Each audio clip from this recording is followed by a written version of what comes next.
ರಾಧೆಯನು, ಅಮ್ಮ, ಇದನ್ನು ಹೇಳಲು ನೀನು ಇಷ್ಟು ದೂರ ಬರಬೇಕಾಯಿತೆ?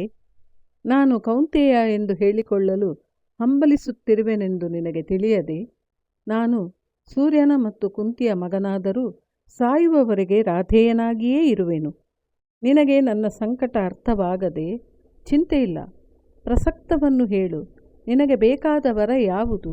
ಅದು ನನಗೆ ಸಾಧ್ಯವಾಗುವಂತಿದ್ದರೆ, ಅದರಿಂದ ನನ್ನ ಕೀರ್ತಿ ಮುಕ್ಕಾಗದೇ ಇದ್ದರೆ ನಾನು ನನ್ನ ತಾಯಿಗೆ ಇಲ್ಲವೆನ್ನುವೆನೆ ಎಂದನು. ಎಷ್ಟೋ ಹೊತ್ತು ಸುಮ್ಮನಿದ್ದು ಕೊನೆಗೆ ಕಣ್ಣೊರೆಸಿಕೊಂಡು ಕುಂತಿಯು, ಮಗು, ಲೋಕಕ್ಕೆ ನೀನು ಕುಂತಿಪುತ್ರನೆಂದು ತಿಳಿಯದ್ದರಿಂದ ಇಷ್ಟು ವರ್ಷಗಳು ನೀನು ಅನೇಕ ಬಗೆಯ ಅವಮಾನಗಳಿಗೆ ತುತ್ತಾಗಿರುವೆ. ಇನ್ನು ನಿನ್ನ ಕತ್ತಲ ದಿನಗಳು ಕಳೆದವು. ಪಾಂಡವರು ನಿನ್ನ ತಮ್ಮಂದಿರೆಂದು ತಿಳಿಯದೆಯೇ ದುರ್ಯೋಧನನ ಹಾಗೆ ಅವರನ್ನು ನೀನು ದ್ವೇಷಿಸುತ್ತಿದ್ದೆ. ತಿಳಿದ ಮೇಲೆ ನೀನು ಅವರ ಮೇಲೆ ಯುದ್ಧ ಮಾಡುವೆಯಾ? ನನ್ನ ಜೊತೆಗೆ ಬಾ, ಪಾಂಡವರ ಬಳಿಗೆ.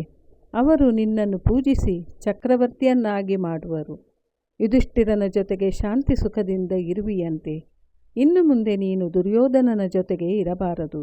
ಬಾ, ನನ್ನನ್ನು ಸಂತೋಷಪಡಿಸು. ಇದೇ ನಾನು ಕೇಳುವ ವರ ಎಂದಳು. ರಾಧೇಯನ ಕಣ್ಣುಗಳು ಪ್ರಖರವಾಗಿ ಹೊಳೆಯತೊಡಗಿದವು. ರಾಧೇಯನು, 2 ದಿನಗಳಲ್ಲಿ ಇಬ್ಬರು ಮಹನೀಯರು ನನಗೆ ಈ ಯುಧಿಷ್ಠಿರನ ಸೇವೆಯ ಸುಖವನ್ನು ಕೊಡಮಾಡಿರುವರು. ವಿಧಿಯ ಹೊಂಚು ಅಚ್ಚರಿಯದು. ಅದನ್ನು ಯೋಚಿಸಲು ನನಗೀಗ ಸಮಯವಿಲ್ಲ. ಅಮ್ಮ, ನಾನೀಗ ನಿನ್ನೊಡನೆ ಬಂದರೆ ಏನಾಗುವುದು ಹೇಳು ಎಂದು ಕೇಳಲು ಕುಂತಿಯು, ಯಾಕಪ್ಪ, ಇಷ್ಟು ವರ್ಷ ದ್ವೇಷಿಸುತ್ತಿದ್ದ ಅರ್ಜುನನೊಡಗೂಡುತ್ತೀಯಾ? ನೀವಿಬ್ಬರೂ ಬಲರಾಮ ಕೃಷ್ಣರಂತೆ ಕಾಣುತ್ತೀರಿ. ಹಿರಿಯನಾದ್ದರಿಂದ ಪಾಂಡವರು ದುರ್ಯೋಧನನಿಂದ ಗೆದ್ದುಕೊಡುವ ರಾಜ್ಯವನ್ನು ಆಳುತ್ತೀಯ ಎಂದಳು. ಅಷ್ಟರಲ್ಲಿ ಅಶರೀರ ವಾಣಿಯಾಯಿತು. ಆಕಾಶದಿಂದ ಸೂರ್ಯನು, ತಾಯಿಯ ಮಾತನ್ನು ಕೇಳು ಮಗನೇ, ಅದು ನಿನ್ನ ಒಳ್ಳೆಯದಕ್ಕೆ. ಅವಳು ಹೇಳಿದಂತೆ ಮಾಡಿ ದೀರ್ಘಾಯುವಾಗು. ನಾನು ಹೇಳುವುದು ಇದನ್ನೇ ಎಂದನು. ಅದನ್ನು ಕೇಳಿದರೂ ರಾಧೇಯನು ವಿಗ್ರಹದಂತೆ ನಿಂತಿದ್ದನು. ಕೊನೆಗೆ ರಾಧೇಯನು, ಅಮ್ಮ, ಇಷ್ಟು ಕಾಲವೂ ನನಗೆ ನಿನ್ನ ಮೇಲೆ ಅದೆಷ್ಟು ಕೋಪವಿತ್ತು ಗೊತ್ತೇ? ಹುಟ್ಟಿದೊಡನೆ ನಿರಪರಾಧಿಯಾದ ಮಗುವಿಗೆ ಅನ್ಯಾಯ ಮಾಡಿದ ತಾಯಿ ನೀನು. ಈ ಅನ್ಯಾಯದಿಂದ ನನ್ನ ಬದುಕು, ಹೆಸರು ಎಲ್ಲವೂ ಹಾಳಾಗಿ ಹೋಯಿತು. ನಿನ್ನನ್ನು 1000 ಪ್ರಶ್ನೆ ಕೇಳಿ ನನ್ನ ಕಹಿಯನ್ನು ಅಭಿವ್ಯಕ್ತಿಪಡಿಸಬೇಕೆಂದಿದ್ದೆ. ಆದರೀಗ ನಿನ್ನನ್ನು ನೋಡಿದೊಡನೆ ಆ ಸಿಟ್ಟು ಮರುಭೂಮಿಯ ಮೇಲೆ ಬಿದ್ದ ಮಂಜಿನಂತೆ ಮಾಯವಾಗಿ ಹೋಯಿತು. ಅಮ್ಮ, ನನ್ನ ಹೃದಯದಲ್ಲಿ ಕೊನೆಯಿಲ್ಲದ ದುಃಖ ತುಂಬಿದೆ. ಅದೀಗ ನಿನ್ನ ಪ್ರೇಮವನ್ನು, ನಿನ್ನ ಇನಿದನಿಯನ್ನು ಬಯಸುತ್ತಿದೆ. ನನ್ನ ಸಾಕಿದ ತಾಯಿಯಾದ ರಾಧೇಯನನ್ನು ಪ್ರೀತಿಸಿದಷ್ಟು ಇನ್ಯಾರನ್ನೂ ನಾನು ಪ್ರೀತಿಸಿಲ್ಲ.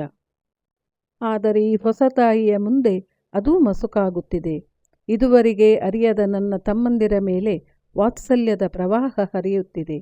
ಅಮ್ಮ, ತಾಯಿಯ ಪ್ರೇಮವೆಂದರೆ ಅಷ್ಟೊಂದು ಅದ್ಭುತವೇ? ಈಗ ಹುಟ್ಟಿದ ಹೊಸ ಪ್ರೇಮದ ಪ್ರವಾಹ ನನ್ನ ಹೃದಯ ಒಡೆಯುತ್ತಿದೆ ಎಂದನು. ಅವರಿಬ್ಬರೂ ಮತ್ತೊಮ್ಮೆ ಗಾಢವಾಗಿ ಆಲಿಂಗಿಸಿಕೊಂಡರು. ಸೂರ್ಯದೇವನು ಈ ತಾಯಿ ಮಗನ ಭೇಟಿಯನ್ನು ನೋಡಿ ಖುಷಿಪಟ್ಟನು. ಮತ್ತೊಮ್ಮೆ ಕುಂತಿಯು, ಬಾ ಮಗನೇ, ನಿನ್ನ ಸೋದರರನ್ನು ಕೂಡಿಕೊಳ್ಳುವೆಯಂತೆ. ಬಾ ನನ್ನ ಜೊತೆಗೆ ಎಂದಳು. ಬಿಕ್ಕಿ ಬಿಕ್ಕಿ ಅಳುತ್ತಾ ರಾಧೆಯನು, ಇಲ್ಲಮ್ಮ, ಇಲ್ಲ, ನಾನು ಬರುವುದಿಲ್ಲ, ಬರಬಾರದು ಕೂಡ ಎಂದನು. ಅಚ್ಚರಿಯಿಂದ ಕುಂತಿಯು, ಏಕೆ ಹಾಗೆನ್ನುತ್ತೀ ಮಗು? ಪಾಂಡವರು ಯಾರೆಂದು ತಿಳಿದ ಮೇಲೂ ದುರ್ಯೋಧನನೊಡನೆ ಇರುವ ಯೋಚನೆಯೇ ಎಂದಳು. ಇದು ಮುಂದಿನ ಭಾಗದಲ್ಲಿ ಮುಂದುವರಿಯುತ್ತದೆ.